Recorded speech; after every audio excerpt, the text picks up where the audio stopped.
साला बड़ी बुराई है इंडिया में। क्या हो अगर मैं आपसे कहूं कि आपको जो सैलरी मिल रही है वो कम नहीं है, बल्कि आप खुद ही कम ले रहे हो, आपको कम दी जा रही है। क्या आप मानोगे मेरी बात? आज जो मैं आपको बताने जा रहा हूं ना, वो हो सकता है कि आपके सोचने के तरीके को बदल दे, आपकी सोच ही बदल दे पूरी तरीके से। तो वीडियो में अंत तक बने रहिए और पूरा वीडियो ध्यान से देखिए। दोस्तों, कहीं ना कहीं आप सब लोगों को, जो लोग भी नौकरी करते हैं, चाहे वो प्राइवेट नौकरी कर रहे हो चाहे वो गवर्नमेंट नौकरी कर रहे हो, या आपने आस पड़ोस में देखा हो या लेबरर्स हो, कहीं ना कहीं भारत के हर एक इंसान को लगता है कि जो वो काम कर रहे हैं उस काम में उनको जो तनख्वाह मिल रही है, जो पगार सैलरी मिल रही है, वो पूरी नहीं है। और 90% लोग उससे सेटिस्फाइड भी नहीं होते हैं। हर एक इंसान को लगता है कि साला और मिलना चाहिए, थोड़ा और मिलना चाहिए, 10% और मिल जाता तो अच्छा होता, 5% और मिल जाता तो अच्छा होता। जो हमारे गवर्नमेंट एम्प्लॉयज होते हैं वो 8th पे कमीशन, 9th पे कमीशन के लिए लड़ते हैं। जो हमारे प्राइवेट एम्प्लॉयज होते हैं वो अप्रेजल्स के लिए मरते हैं। सबको लगता है कि थोड़ा और मिल जाता, कोई सेटिस्फाई नहीं होता, लेकिन फिर भी सेम सैलरी पर सालों तक काम करते हैं। क्या रीजन है इसका? कभी सोचा है आपने? क्योंकि आपको लगता है कि आपकी वैल्यू ही इतनी है। और यहीं पे आता है कॉर्पोरेट का सबसे बड़ा ट्रैप, द नेगोशिएशन ट्रैप। और यहीं पर मेरे, आपके और भारत के 90% लोग जाके फंस जाते हैं। तो चलिए अब आगे इसको डिकोड करते हैं कि ये होता क्या है। देखिए दोस्तों, रियलिटी क्या है? रियलिटी ये है कि कोई भी कंपनी होती है, उस कंपनी में आप किसी भी पोस्ट पे अगर अप्लाई करते हो, आप इंटरव्यू देते हो, तो उस पोस्ट का एक सैलरी ब्रैकेट होता है जो ऑलरेडी पहले से डिसाइड होता है। और कंपनी उस सैलरी ब्रैकेट में मिनिमम टू मैक्सिमम, ये दोनों लेवल के बीच में ही खेलती है। अब यहाँ पर निर्भर आप पे करता है कि आप कैसे नेगोशिएट करते हैं। देखिए, कंपनी आपको उतना ही देगी जितने पे आप एक्सेप्ट कर लेते हो, यानी कि जितना आप चाहते हो आपको उतना ही देगी। लेकिन आपको कैसे पता चलेगा कि जिस पोस्ट पे आप अप्लाई कर रहे हो उस पोस्ट के लिए कंपनी का बजट कितना है?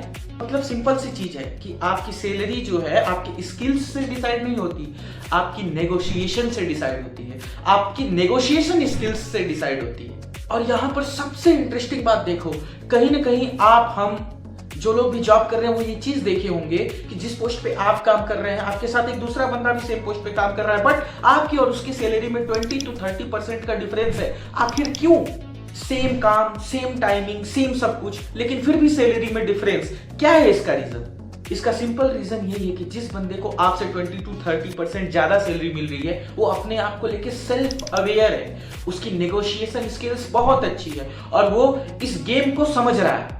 देखो, कंपनी गेम कैसे खेलती है। कंपनीज क्या करती है, उनका सीधा फंडा होता है, वो फ्रेशर्स को हायर करेंगे, उन्हें लो सैलरी देंगे। बट आपकी कंपनी के जो हाई एक्सपीरियंस लोग होंगे वो चाहेंगे कि इनका रिप्लेसमेंट मिल जाए, इनसे कम सैलरी में इनका काम करने वाला मिल जाए, और जो इतने सालों से कंपनी में काम कर रहे हैं, लॉयल्टी दिखा रहे हैं, उनको कैसे भी रिप्लेस कर दिया जाए। देखिए दोस्तों, कंपनी किसी की नहीं होती। एपीजे अब्दुल कलाम ने भी कहा था कि कभी भी अपने काम से प्यार करो, किसी ऑर्गेनाइजेशन, कंपनी से नहीं। खुद की स्किल्स से प्यार करोगे तो ऑटोमेटिक कंपनी और ये ऑर्गेनाइजेशन ये सब कुछ को आपकी जरूरत पड़ेगी। लेकिन आप कंपनी से प्यार करोगे तो आपको पता नहीं कि कब कंपनी आपको लात मार के बाहर कर देगी। तो दोस्तों, जब कोई भी कंपनी फ्रेशर्स को लो ऑफर देती है या किसी भी एक्सपीरियंस का रिप्लेसमेंट ढूंढती है, तो लोगों को लगता है कि सिस्टम तो फेयर है, ऐसा ही होता है। लेकिन नहीं दोस्तों, सच ये है कि सिस्टम आपको एक ट्रैप में फंसाने की कोशिश करता है। वो आपको उतना ही देगा जितना आप मांगोगे, लेकिन आपको कैसे पता कि इस कंपनी ने इस पोस्ट के लिए कितना बजट रखा है? सिस्टम इसी बात का, कोई भी कंपनी, ऑर्गेनाइजेशन इसी बात का फायदा उठाती है। आपको लगता है कि मैं तो इतना डिजर्व करता हूं, आपके मन में एक ऑलरेडी पहले से एक नंबर सेट होता है कि हाँ 50,000 है, मैं प्रीवियस कंपनी में 50,000 पे काम कर रहा था, 20% हाइक मांग लेता हूं तो मेरा कितना हो जाएगा, 60,000 में जाके मांग लूंगा कंपनी में। आपके मन में डिसाइडेड है। अब आप जब 60,000 मांगते हो कंपनी में, नेगोशिएट करते हो, इंटरव्यू के बाद आप सैलरी नेगोशिएट करते हो, आपके मन में एक नंबर सेट है, आप 60,000 खुद बोल देते हो। अब एचआर क्या करते हैं, वो कंपनी क्या करती है, उस 60,000 में भी आपको 2,000, 3,000 लेस करके बोलती है कि इतना ही बजट है हमारा। बट क्या ये सच है? नहीं। हो सकता है उस कंपनी में जिस पोस्ट पे आपने अप्लाई किया उसका 60,000 नहीं बल्कि 80,000 बजट हो, 1 लाख बजट हो। आपको कैसे पता? आपने तो अपने मन में नंबर सेट कर लिया। इसका सिंपल मतलब यही है कि आप उसके ट्रैप में फंस गए और वो कंपनी आपको उतनी सैलरी दे रही है जितना आप मांग रहे हो सकता है इससे कहीं ज्यादा बड़ा बजट हो उस कंपनी को आपकी पोस्ट के लिए। आपने दोस्तों नोटिस किया होगा कभी ना कभी, अगर आप जॉब कर रहे हैं तो अपने दोस्तों में या अगल बगल या आपके कलीग्स जो होंगे, आपने नोटिस किया होगा कि कुछ ऐसे भी बंदे होते हैं, आप बोलते हो मेरा 10 साल एक्सपीरियंस है, वो बोलते हैं मेरा 4 साल एक्सपीरियंस है, बट आपसे कम एक्सपीरियंस्ड होने के बाद भी वो आपसे ज्यादा सैलरी लेते हैं। क्या है इसका मतलब? इसका मतलब आप सोचोगे कि अरे उसका तो लक अच्छा है, हमारा लक खराब है, और आप सोचोगे कि साला मेरे ही साथ ऐसा क्यों होता है। नहीं, इसका सिंपल आंसर ये है दोस्तों कि जिस बंदे को आपसे ज्यादा सैलरी मिल रही है, आपसे कम एक्सपीरियंस होने के बाद भी उस बंदे ने सिस्टम को अच्छे से समझ लिया है, सैलरी नेगोशिएशन स्किल्स में महारत हासिल कर ली है, इस वजह से वो बंदे को उतना मिल रहा है जितना वो डिजर्व कर रहा है,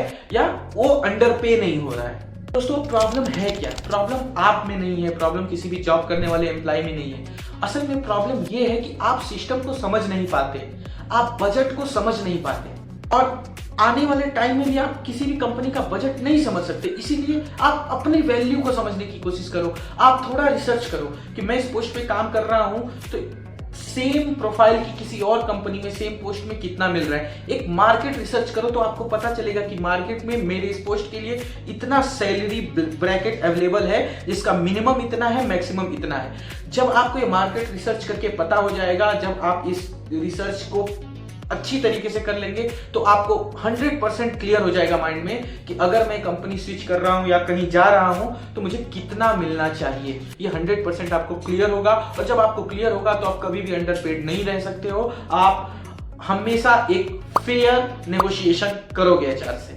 जब तक आप अपनी वैल्यू खुद नहीं समझोगे तब तक कोई दूसरा, कोई कंपनी, कोई कॉर्पोरेट ऑर्गेनाइजेशन, कोई एम्प्लॉयर आपको आपकी वैल्यू नहीं देगा। आपकी वैल्यू आपको सबसे पहले खुद समझनी पड़ेगी।